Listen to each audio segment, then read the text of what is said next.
लेकिन साथ में रब तबारक व तआला ने इंसानों को हिदायत देने के लिए और बुराइयों से बचाने के लिए अंबिया इकराम भी भेजता रहा कि तुम्हें सीधा रास्ता बताएंगे, फसाद मत करना। पहले दिन से इस रुए जमीन पर इंसानों के आने के बाद जो फसाद शुरू हुआ वो कत्ल से शुरू हुआ। आदम अलैहिस्सलाम के बड़े बेटे का कत्ल हो गया। दो चीजें आप जहन में रखें, इस रुए जमीन पर पहला फसाद है कत्ल, और वजह क्या बनी कत्ल की? औरत की वजह से। जो तारीखों में ये मिलता है, दो भाई एक ही औरत से शादी करना चाहते थे और एक के हक में वो जायज था जो शरीयत आदम में था, लेकिन दूसरा नाहक उस औरत को हासिल करना चाह रहा था। तो उसने अपनी औरत को हासिल करने के लिए रास्ते से उसके जायज शोहर को हटाने के लिए कत्ल कर दिया। यह दुनिया का पहला कत्ल था। तो कत्ल से शुरुआत हुई, औरत सबब बनी, उसके बाद ये फितनों का दौर और फसाद का दौर चलता रहा। रुए जमीन पर फसाद होता रहा और अंबिया इकराम अलैहिस्सलाम आते रहे और वो हिदायत दो तरीके से देते। जुबानी तौर पर, अखलाकी तौर पर जो दावत है उनकी सीधे रास्ते की वो देती, लेकिन कुछ ढीठ तबीयत के लोग होते हैं तो उनको अपने मौजिज़े दिखा करके दावत देते। कुछ लोग हैं जब तक उनको अचंभे वाली चीज नजर ना आए तो उनकी तबीयत एक्सेप्ट नहीं करती। तो अल्लाह के नबियों ने मौजिज़े भी दिखाए। मौजिज़ा नबी के हक होने की दलील है। ये दो चीजें जब नहीं मानी कौम ने, पहले उनकी वाज़ो नसीहत, दूसरे उनके मौजिज़े से भी नहीं मानी, तो फिर तीसरी चीज है अल्लाह का अजाब। अल्लाह का अजाब आया और उन्हें घेर लिया। और ये तारीख में एक बार नहीं बार बार होता रहा। रब तबारक व तआला मोहलत देता है जालिमों को। और कुरान पाक की वही आयत मैंने आज आपके सामने तिलावत की। अल्लाह फरमाता है वला तहसबन्नल्लाह गाफिलन अम्मा यअमलु ज़ालिमून। लोगों, ये हरगिज गुमान मत करना कि अल्लाह तबारक व तआला जालिमों से बेखबर है। हरगिज ये मत सोचना कि वो गाफिल है अल्लाह जो कुछ जालिम कर रहे हैं इन कामों से, हरगिज नहीं। इन्नमा युअख्खिरुहुम, हाँ वो उनको ढील दिया हुआ है। लियौमिन तशख़सु फ़ीहिल अब्सार, उस दिन तक के लिए ढील दिया हुआ है जब सबकी आंखें उन्हें पहचान लेंगी और दर्दनाक तरीके से उनकी गिरफ्तारी होगी। जुल्म क्या चीज है, इसकी डेफिनेशन जरूरी है हर इंसान को मालूम होना। जुल्म आम तौर पर हम लोग ये समझते हैं कि ना इंसाफी, इनजस्टिस को जुल्म कहा जाता है, और वो दूसरे के ऊपर जब भी किया जाए तो उसको जुल्म। बल्कि जुल्म आदमी अपने आप से शुरू करता है। कुरान पाक में कई जगहों पर अल्लाह ने ये बयान फरमाया कि वो बड़ा जालिम है जिसने अपनी जान पर जुल्म किया। दूसरों पर जुल्म बाद में होगा। तकरीबन इंसान अपने आप पर भी तो जुल्म कर रहा है। अपने आप पर जुल्म कैसा होगा? अपने आप पर जुल्म कैसे? अपने आप पर जुल्म ये है, जुल्म की तारीफ जो डेफिनेशन है वो ये है वदअ शै अला गैरि महल्लिही, किसी भी चीज को उसकी असली जगह से हटाकर रख देना। टोपी को अगर कोई पाँव में पहने तो उसकी जगह तो नहीं है। चप्पल को कोई सरों पर रख रहा है तो उसकी जगह तो नहीं है। ये जुल्म है। जिस चीज का जो मकाम है उसको वहां पर रखना ये इंसाफ, और उस चीज से उसे हटा देना ये जुल्म। इसको क्या कहते हैं? जुल्म। किसी भी चीज की असली हैसियत से उसको हटा देना। अब इंसान अपने आप पर जुल्म कैसे कर रहा है? अल्लाह ने तुम्हें अशरफुल मखलूकात बनाया, और अगर तुम अपने आप को जानवर की जगह रख रहे हो तो जुल्म अपने आप पे कर रहे हो। सबसे पहले तुम अपने आप पर जुल्म कर रहे हो। तुम जानवर नहीं, तुम गलाजत नहीं खाते, तुम माँ बहनों के साथ ज़िना नहीं करते, अशरफुल मखलूकात बनाए गए हो। अल्लाह ने तुम्हें अक्ल सलीम अता किया, सूझबूझ की ताकत अता किया, अच्छे बुरे में तमीज़ करने का सलीका दिया। ये सारी चीज़ें अल्लाह ने तुम्हें अता की हैं। अगर इनका इस्तेमाल ना करते हुए इंसान अपने आप को गलाजत में डालता है तो गोया कि वो जुल्म अपने आप पर कर रहा है। सबसे पहले उसने अपने आप पर जुल्म किया। जब कभी कोई गुनाहों में मुलव्विस होता है तो कुरान कहता है उसने अपने आप पर जुल्म किया है। इसीलिए तौबा के मुतालिक जब भी फरमाया गया तो यही कहा गया जिन लोगों ने अपनी जानों पर जुल्म किया है अपनी जानों पर जुल्म करना आपको लगता होगा हैरत की बात है, कोई आदमी अपने आप पर कैसे जुल्म करेगा। जुल्म का मतलब सिर्फ वही नहीं चाकू छुरी तलवार से मार देना, जुल्म ये है अपनी हैसियत को गिरा देना। जो मकाम अल्लाह ने तुझे दिया था वो छोड़कर तुम किसी और गलाजत में पड़ गए, ये सबसे पहला जुल्म है जो हमने अपने आप के साथ किया इंसान होने के नाते। दूसरी और एक खास सिफत अल्लाह ताला ने आपको अता किया, आप इंसान होने के साथ साथ उम्मत मोहम्मदिया है। अब स्टेटस बढ़ गया है तुम्हारा, तुम्हारी जगह बढ़ गई है जिस जगह पर अल्लाह ने तुम्हें बयान किया है। कुरान में अल्लाह फरमाता है इंसान तो दुनिया में बहुत बनाए गए, करोड़ों की तादाद, लेकिन कुंतुम खैर उम्मतिन उखरिजत लिन्नास, सारे इंसानों में अल्लाह ने तुमको खैर उम्मत बनाया, सबसे बेहतरीन उम्मत बनाया। तो जो टाइटल अल्लाह ताला ने हमें दिया खैर उम्मत का, उस पर अगर तुम कायम हो तो इंसाफ कर रहे हो अपने आप के साथ, और उस टाइटल से हट करके काम कर रहे हो तो जुल्म किया अपने आप के साथ। हमने अपने आप के साथ जुल्म किया। जुल्म की शुरुआत यहां से होती है, फिर उसके घर में होती है, घर से जुल्म होता है, बीवी पर, बच्चों पर, उनके हुकूक को मार देना ये जुल्म है, उनके हुकूक की तलफी, बहनों भाइयों, माँ बाप, औलाद। और उसके बाद फिर ये जुल्म बढ़ता हुआ पड़ोसियों तक जाता है, पड़ोसियों के साथ जुल्म, फिर उसके बाद मुआशरे में आता है जिसमें वो जी रहा है, मोहल्ले में, और फिर जैसे जैसे उसके मकामात बढ़ते चले गए उसके साथ साथ जुल्म की शाखें भी बढ़ती चली जाती हैं। जुल्म की हजार किस्में हैं, हजार किस्में हैं। मेरे अजीजों एक बात याद रखो, कुरान में अल्लाह ताला ने फरमाया इन्नहु ला युहिब्बुज़ ज़ालिमीन, अल्लाह ताला जालिमों को हरगिज पसंद नहीं करता। जो हद से ज्यादा बढ़ने वाले हैं वो अल्लाह को पसंद नहीं है। लेकिन लोगों ने जुल्म का कॉन्सेप्ट ये बना करके रखा है सिर्फ मार धाड़ कत्ल करने वाला ही जालिम है। जालिम तो घर से भी शुरू हुआ है, घरों में हुकूक तलफी जिसने किया वो जालिम है, जिसने बीवी का हक मार लिया वो जालिम, जिसने माँ बाप का हक अदा नहीं किया वो जालिम, जिसने औलाद का हक अदा नहीं किया वो जालिम, जो अपने भाई बहनों का हक मार कर बैठा वो भी जालिम। ये जुल्म की कई शाखें हैं। और उसके बाद मेरे अजीजों, लोग जब अमली जिंदगी में आगे बढ़ते हैं तो जुल्म कहां कहां है मैं आपको बताऊं। जुल्म इंसान करता कब है? कमजोर आदमी जालिम तो नहीं होता, ये तो सबको पता है, सारे लोग देखते हैं। अगर मिसाल के तौर पर मैं आपको बताऊं, किसी जुर्म में अंधा, लूला, लंगड़ा, ऐसा आदमी, लूला भी है, लंगड़ा भी है, कुछ नहीं, पैर भी नहीं, हाथ भी नहीं, आंख भी नहीं, ऐसे शख्स को कोई पकड़ करके लाए और कहे कि इसने फलां के साथ बहुत जुल्म किया है, मार धाड़ किया है, तो दुनिया हंसेगी कि वो माजूर है, वो क्या कर सकता है। ये तो बात सही है, कमजोर आदमी जुल्म नहीं कर पाता क्योंकि उसके पास वो नहीं है।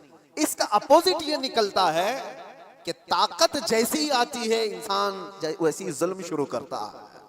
ताकत, और ताकत कई किस्म की है, जिस्म की भी ताकत है, माल की भी ताकत है, पावर की भी ताकत है, मनसब की भी ताकत है। और ये तीनों ताकतें जब किसी के ऊपर चढ़ जाती हैं तो फिरौन बनता है। ये तीनों ताकतें, जानते हो आप, फिरौन तन्हा 1000 लोगों से लड़ सकता था, और ताकत उसकी जिस्मानी ऐसी थी कि 90 साल तक उसको बुखार भी नहीं आया, कभी सर्दी बुखार भी नहीं, कभी बीमार नहीं हुआ। ये जिस्मानी ताकत थी। माल की ताकत तो ऐसी कि आधी दुनिया के खजाने उसके थे, और पावर की ताकत ऐसी कि बादशाह आजम बना बैठा था, लोग तो उसके सामने झुकते थे।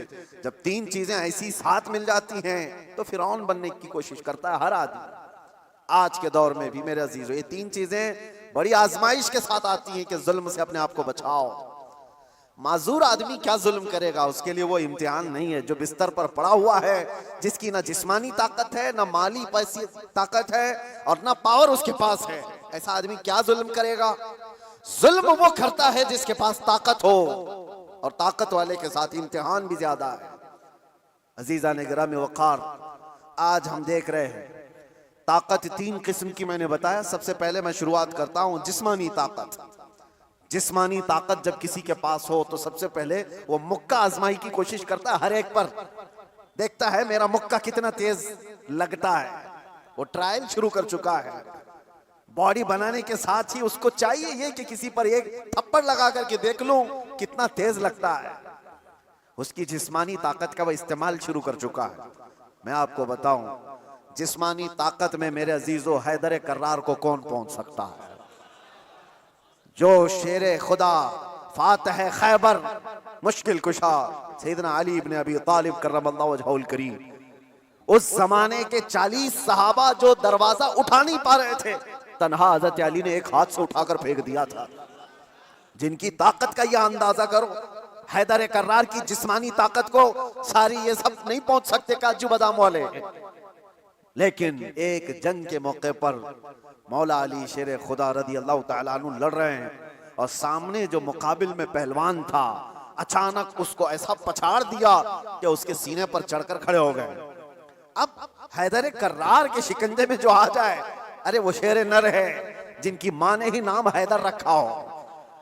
जैसे ही वो पंजे में आया, क्या करता, कसमसाया, फड़फड़ाया, लेकिन उसने एक काम क्या किया, आपके मुंह पर थूक दिया, थूक दिया।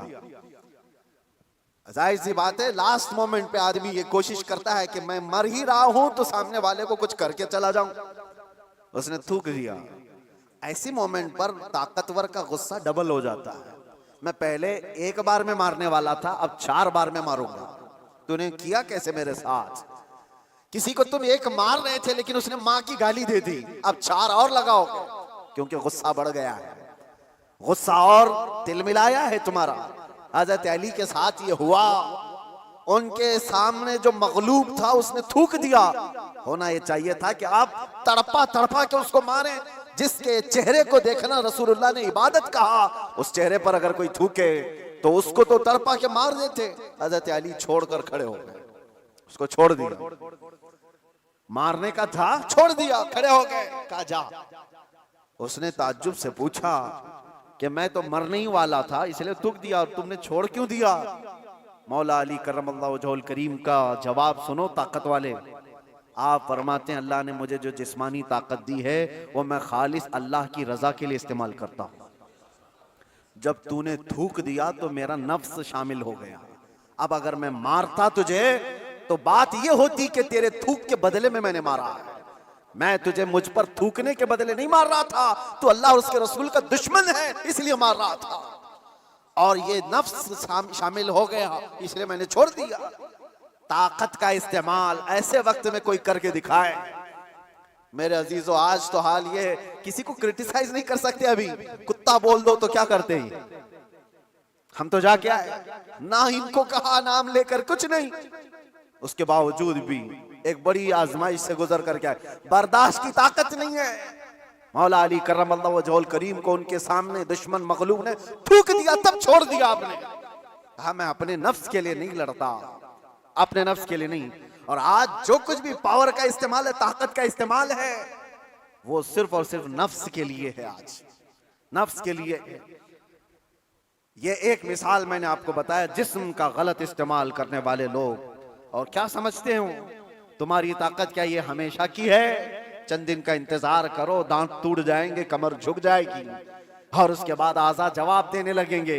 जिन हाथों से तुमने मुक्का आजमाई की थी, चंद दिनों के बाद वो हालत होने वाली है कि हाथ से तुम्हारे गिलास भी नहीं पकड़ा जाएगा। रोटियां तुम्हारे हलक तक डालने के लिए हाथ कपकपा रहे होंगे। हमने बड़े बड़े पहलवानों को बिस्तर पर पांव रगड़ रगड़ कर मरते हुए देखा है। ये जिस्मानी ताकत फानी है, खत्म होने वाली है। और समझ लो कि तुम में बुढ़ापा नहीं आया, कमजोरी नहीं आई, बीमारी नहीं आई, तब तो मौत तो आनी है, चाहे जवानी में आए। और मेरे आका सल्लल्लाहु तआला अलैहि वसल्लम एक बार हजरत अबू हुरैरा रदियल्लाहु तआला अन्हु के साथ एक ऐसे खंदक के पास से गुजर रहे थे जहां लोग कूड़ा करकट कचरा सब फेंका करते थे। वहां पर मेरे आका सल्लल्लाहु तआला अलैहि वसल्लम खड़े हो गए। हजरत अबू हुरैरा से कहते हैं इस खंदक में कुछ तुम्हें नजर आ रहा है? तो आपने कहा हाँ या रसूल अल्लाह सल्लल्लाहु अलैहि वसल्लम, हड्डियां हैं पुरानी।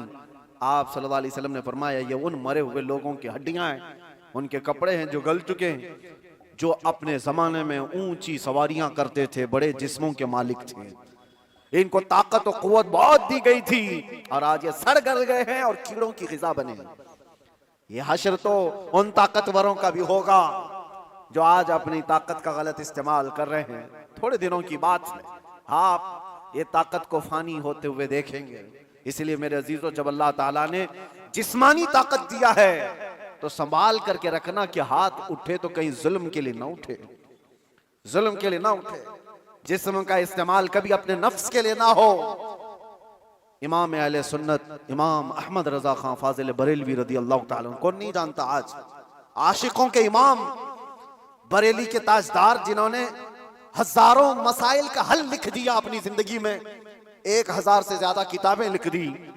और वो शहंशाह वक्त अपने जमाने के कुतुब मस्जिद में एतिकाफ में बैठते थे रमजान में, लेकिन एतिकाफ की हालत में भी मुसलसल इल्मी काम किया करते थे। एक बात थी, आला हजरत जैसे फकीह, उनके जैसा बड़ा आलिम जिसके सामने दूसरे कई उलमा अपने घुटने टेक देते हो, एतिकाफ की हालत में तवज्जो, जैसी ही इफ्तारी हो जाती तो आपके खादिमों में से घर से जो खाना लाया जाया करता था, एक बच्चा था 12 साल का, वो तो शदान लेकर के आता था, इफ्तारी और सहरी पहुंचाता था मस्जिद में। लेकिन आला हजरत को एक आदत थी पान खाने की, और पान खाने वाले लोग इफ्तारी के फौरन बाद पान चाहिए। आला हजरत इफ्तारी कर चुके, पान जो रोजाना आता था वो बच्चा पान लाया नहीं, और टाइम गुजरता गया, आपको पान की तलब हुई कि अभी तक आया नहीं, अभी तक आया नहीं। वो तकरीबन घंटा भर के बाद वो बच्चा आया और दौड़ता हुआ आया, कहा बड़े मौलाना साहब पान रह गया। पान ला करके दिया, एक तमाचा उसको लगाया, कहां चला गया था, पान लेकर कहां भाग गया था। वो बच्चा, जो खादिम है, खिदमत करने वाले लोग हैं, कहा माफ कीजिए भूल गया था, दिया और चला गया भागकर। पान खा लिया। आपके शागिर्द हैं अल्लामा जफरुद्दीन बिहारी रहमतुल्लाह तआला अलैह, उन्होंने लिखा है इसको, आला हजरत के शागिर्द। वो कहते हैं पान खाने के बाद आला हजरत इतने बेकरार हो गए, तरावी हो गई, टहलते रह गए इधर से उधर बेचैनी से। मैंने जाकर पूछा इमाम वक्त से, आला हजरत से, मौलाना जफरुद्दीन साहब फरमाते, कहा क्या वजह है। आला हजरत ने कहा मौलाना जाओ, वो बच्चा कहाँ है उसको ढूंढ के लाओ। कहा क्यों, क्या हुआ। काम उसको बुला लाइए, मैं उसको मार दिया था। तो मौलाना जफरुद्दीन रहमतुल्लाह अलैह फरमाते, मैं ढूंढने के लिए निकला, वो कहाँ मिलता, रात हो गई थी, कहीं दुबुक के सो गया हो।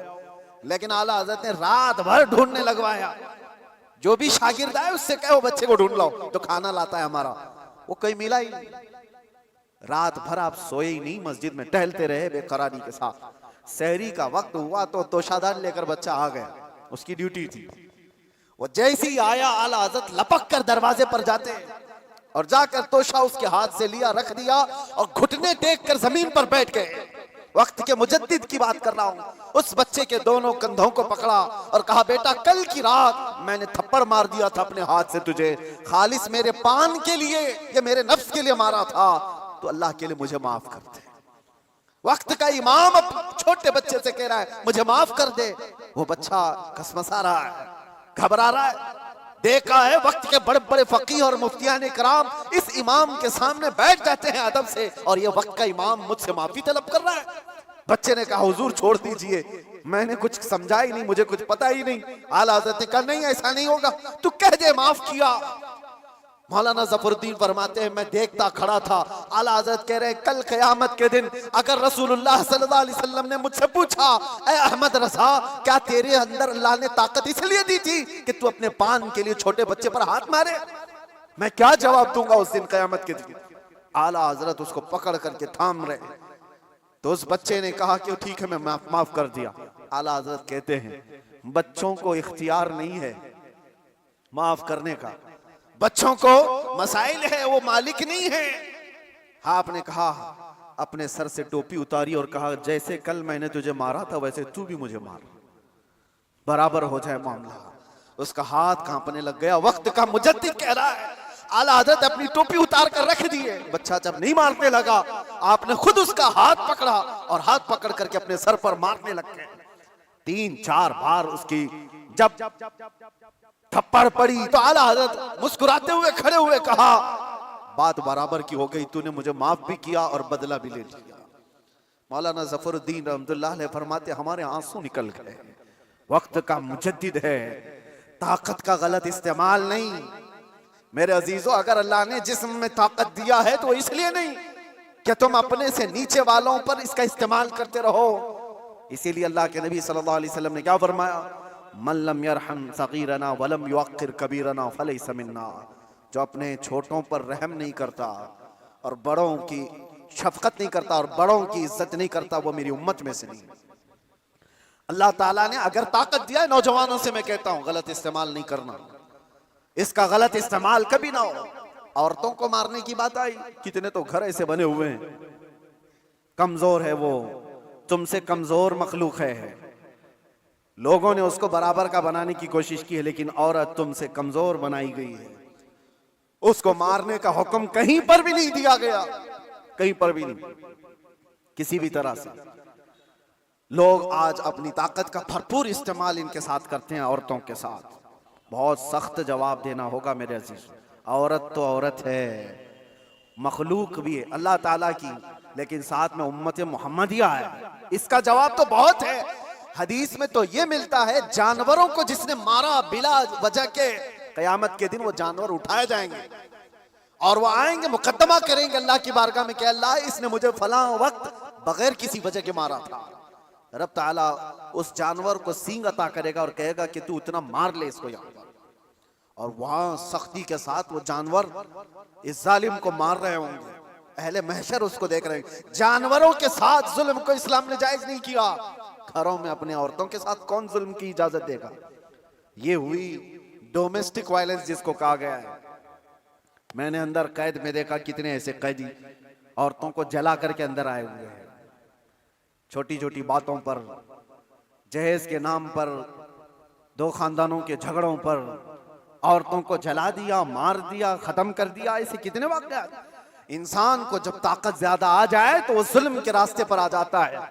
यहां अपने आप को कंट्रोल करना मेरे अजीजों, ये वक्त का बहुत बड़ा चैलेंज है तुम्हारे साथ। ये हुई जिस्मानी ताकत, और जब माल आ जाए, अल्लाह अकबर, ये बड़ी आजमाइश है, ये बड़ी आजमाइश है। चर्बी ज्यादा उस वक्त आती है जब माल ज्यादा आता है। जिस्मानी ताकत तो चले, आदमी अपने आप को कंट्रोल कर लेगा, रोक लेगा, लेकिन माल की चर्बी ये बड़ी खतरनाक है। ये तो गरीबों का मजाक उड़ाती है सबसे पहले, दीन को हल्का समझती है सबसे पहले। ये मौलाना लोग, ये हमारी कैटेगरी के नहीं है, या उलमा, ये तो कमतर लोग हैं, यतीम लोग हैं, लावारिस लोग हैं। मालदार सबसे पहले दीन का मजाक उड़ाने लग जाता है। इसीलिए माल आए तो हमेशा दुआ ये करना कि अल्लाह माल के साथ उस्मान गनी की सखावत अता कर दो।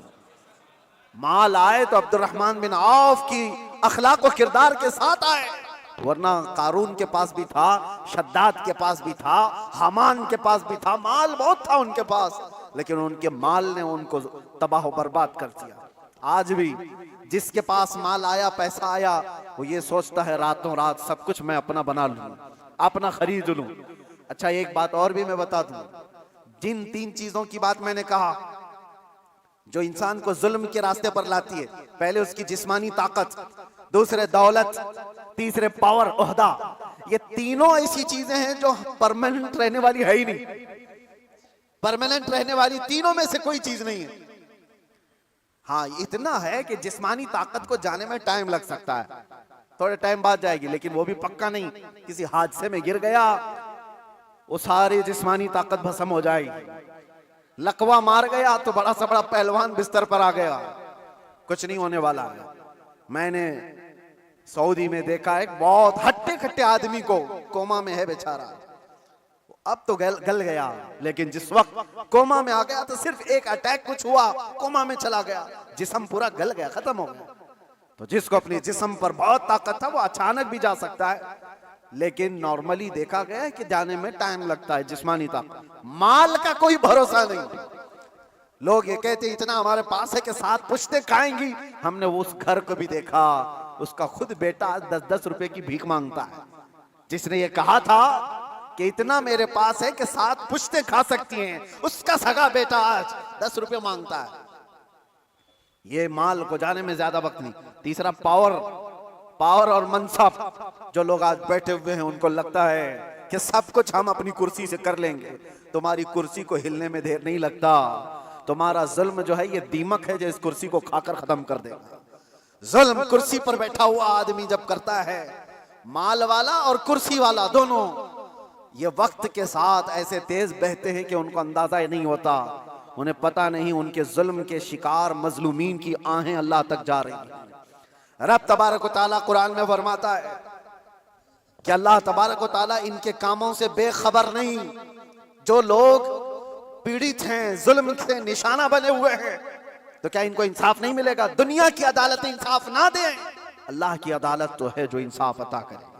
जालिम दुनिया में भी भुगतेगा और आखिरत में उसका दर्दनाक अंजाम है, दर्दनाक अंजाम है। फिरौन के साथ क्या हुआ, नमरूद के साथ क्या हुआ? अरे एक मच्छर से हिलाक हो गए। फिरौन पानी में गर्क कर तबाह हो गया, गर्क होकर तबाह हो गया। अबू जहल को 2 छोटे बच्चों ने मार के गिरा दिया। जो ताकत और माल का नशा था जिसको, आज हालात ऐसे मेरे अजीजों, ये 2 तरह का जुल्म बहुत बढ़ गया है, माल का और पावर का। आज जो पूरी इंटरनेशनल न्यूज घूम रही है अमेरिका की दादागिरी, कोई बोलने वाला है इस पर? वो किसी भी मुल्क के राष्ट्रपति को उठा करके ले जाए, किसी को कुछ नहीं। हालांकि नई बात नहीं है, नई बात नहीं। पावर है ना, ताकत है, नशा है, वो कुछ भी कर सकता है। ये पहली बार नहीं, ऐसे कई मुल्कों के साथ हुआ है। दूसरे मुल्कों में जाकर के बम गिरा देना, दूसरे मुल्कों के चुनी हुई सरकारों को गिरा देना, ये पहली बार है जो आज सोशल मीडिया पर गर्दिश कर रही है बातें। वेनेजुएला के साथ ऐसा हुआ, वैसा हुआ। अरे खुद यहाँ हमारे मुल्क में जब मुंबई पर अटैक हुए थे, हमले हुए थे, आपको पता होगा, काफी साल पुरानी बात, ताज पर और ये वीटी में जो हमले हुए थे, उस वक्त पकड़ करके एक अजमल कसाब को तो बहुत घुमाया गया है न्यूज में, लेकिन आपको पता है एक मास्टरमाइंड और भी था, डेविड नाम का, और उसको गिरफ्तार भी किया गया। लेकिन अमेरिका की फौज आकर उसको रातों रात यहां से लेकर अमेरिका चली गई, और ये कह करके कि इसका मुकदमा हम चलाएंगे। दादा है साहब, हमारे मुल्क का मुजरिम है, हमारे मुल्क में फसाद किया, लेकिन कानून उनका चलेगा। ये क्या है? ये पावर का इस्तेमाल। दुनिया यही चीज देखती है आज, जिसकी लाठी उसकी भैंस कहा जाता है। ये मुहावरा यही है, ताकत का ऐसा इस्तेमाल। और ये लोग दुनिया को इंसानियत का दर्ज दे रहे हैं, ह्यूमन राइट्स बनाए हुए बैठे हैं, इंसानों के अकदार ये सिखाएंगे हमें जो दुनिया को जुल्म से हाँकते हैं। मेरे अजीजों, एक बात याद रखो, अल्लाह के नबी सल्लल्लाहु तआला अलैहि वसल्लम ने अगर फरमाया कि जुल्म को अल्लाह पसंद नहीं करता, तो रसूलुल्लाह ने अपनी जिंदगी से करके दिखाया है। यह नहीं है कि तकरीरों में कहा है या कोई स्टेटमेंट है।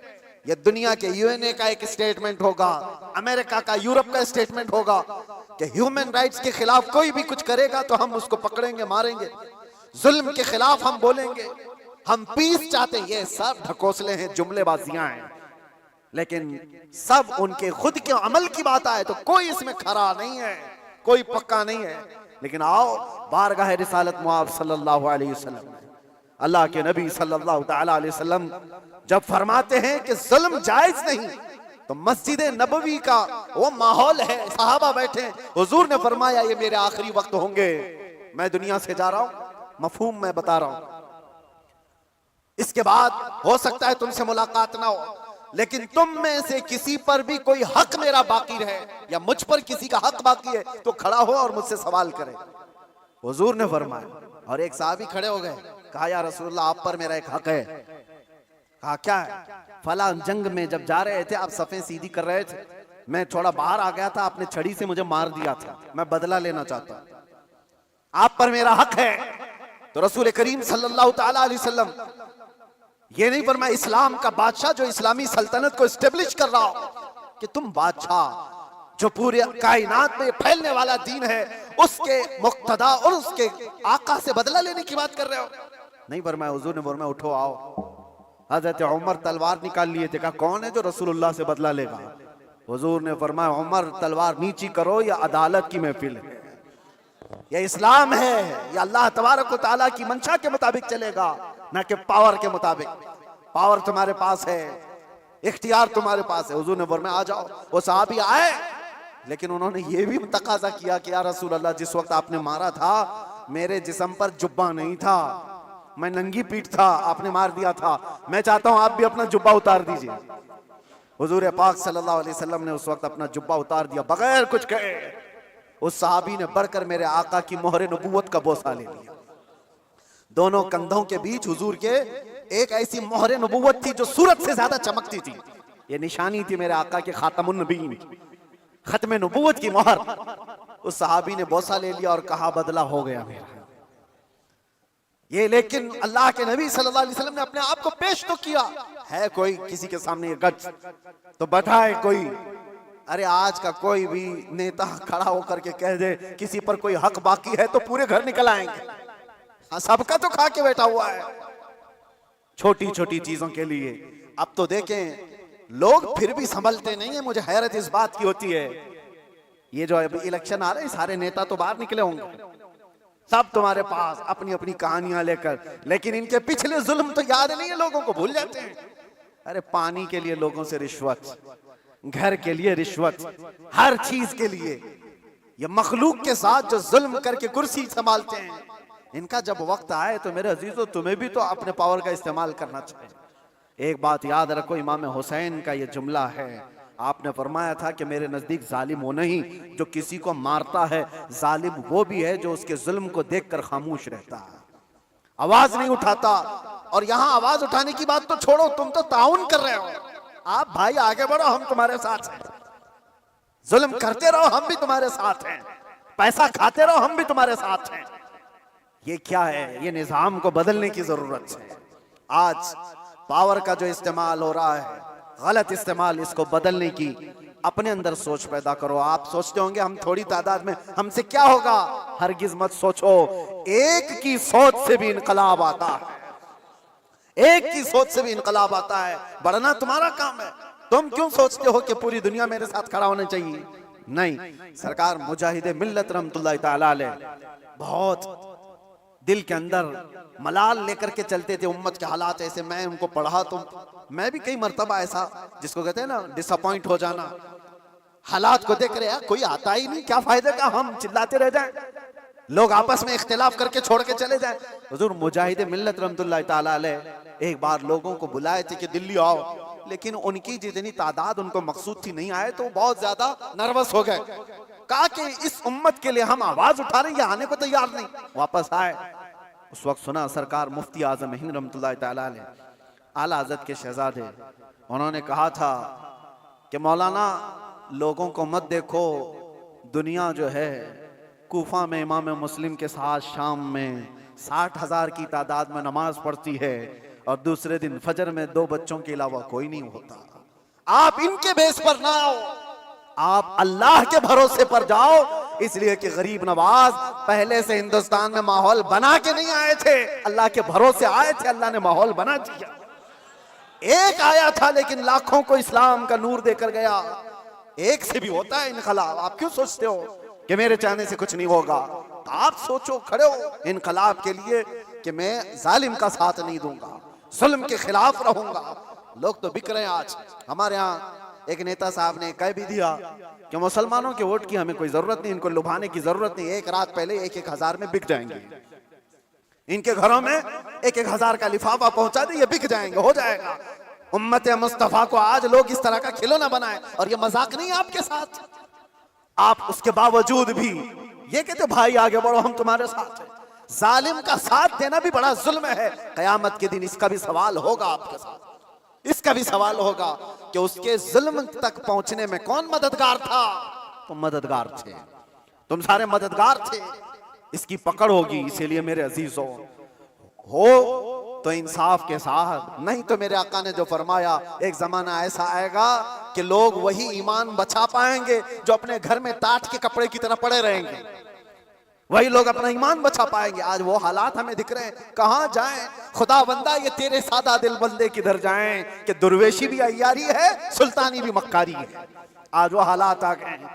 अजीजा ने गिराम वकार, खुलासा कलाम मेरा ये है, अल्लाह ताला ने जुल्म को सख्त नापसंद फरमाया, जुल्म को सख्त नापसंद फरमाया। आज जो पूरी दुनिया पावर का और माल का जुल्म कर रही है, ये हमारे लिए नया नहीं है। लेकिन हम जूझ रहे हैं। इंतजार करो, हर जुल्म के बाद अल्लाह तबारक व तआला एक नई सुबह तुलू फरमाता है। जालिमों का वक्त जाएगा, उसको जाना है। कुरान कहता है वकुल जाअल हक व ज़हक़ल बातिल।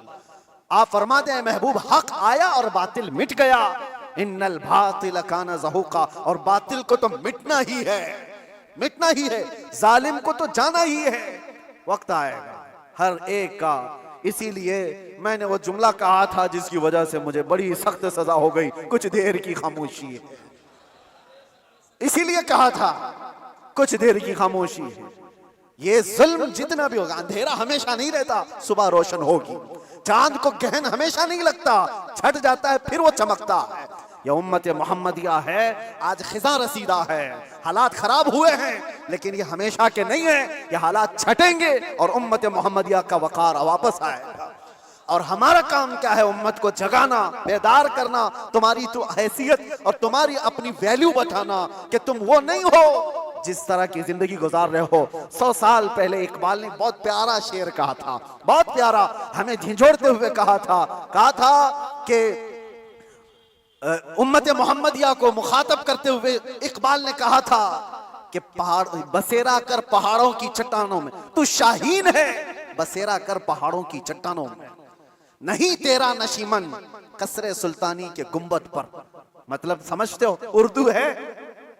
नहीं तेरा नशीमन कसरे सुल्तानी के गुंबद पर। कसरे सुल्तानी बादशाह के महल का गुंबद कितना ऊंचा हो सकता है? ज्यादा से ज्यादा कितना फीट ऊंचा होगा? 200 फीट ऊंचा कर दिया होगा, 400 फीट ऊंचा होगा। लेकिन इकबाल कहता है वो गुंबद की ऊंचाई ये तेरी मंजिल नहीं है। एक परिंदा है शाहीन, जानते हो, जो सबसे ऊंचा उड़ता है और इतना ऊंचा उड़ता है कि उसको कौवे भी नहीं देख सकते, कौवे भी नहीं देख पाते उसको। शाहीन इतना ऊंचा उड़ता है। और इकबाल इसको उम्मत मोहम्मदिया को कहता है, नहीं तेरा नशीमन कसरे सुल्तानी के गुंबद पर, तेरी ऊंचाई इतनी नहीं है, यहां बैठने की नहीं है, तू शाहीन है बसेरा कर पहाड़ों की चट्टानों में, तुम बुलंदी के लिए बनाए गए हो। ये क्या है? ये जो छोटी मोटी चीजें इसके लिए नहीं। अब आखिरी मेरा पैगाम ये है कि जुल्म ये भी है कि रिश्वत लेना, रिश्वत देना। अल्लाह के नबी सल्लल्लाहु अलैहि वसल्लम ने फरमाया अर्राशी वल मुर्तशी किलाहुमा फिन्नार। रिश्वत लेने वाला, रिश्वत देने वाला दोनों जहन्नम में जाएंगे। मेरे आका ने फरमाया, हाँ, वोट के लिए जो पैसा बांट रहा है और जो ले रहा है, अगर ये रिश्वत की मंजिल में आया, दोनों जहन्नमी हैं। ये मेरे आका की हदीस है, इसलिए कान खोल करके सुनो। उम्मत को हक बताना ये मेरा फरीजा है। बाद में जहन्नम का काम करना ना करना ये तुम्हारे हाथ में है। अल्लाह तबारक व तआला सबको हिदायत अता फरमाए। रब तबारक व तआला जुल्म की हर शाख से हमारी हिफाजत फरमाए। व आखिर दावाना अनिल हम्दुलिल्लाहि रब्बिल आलमीन। अस्सलामु अलैकुम।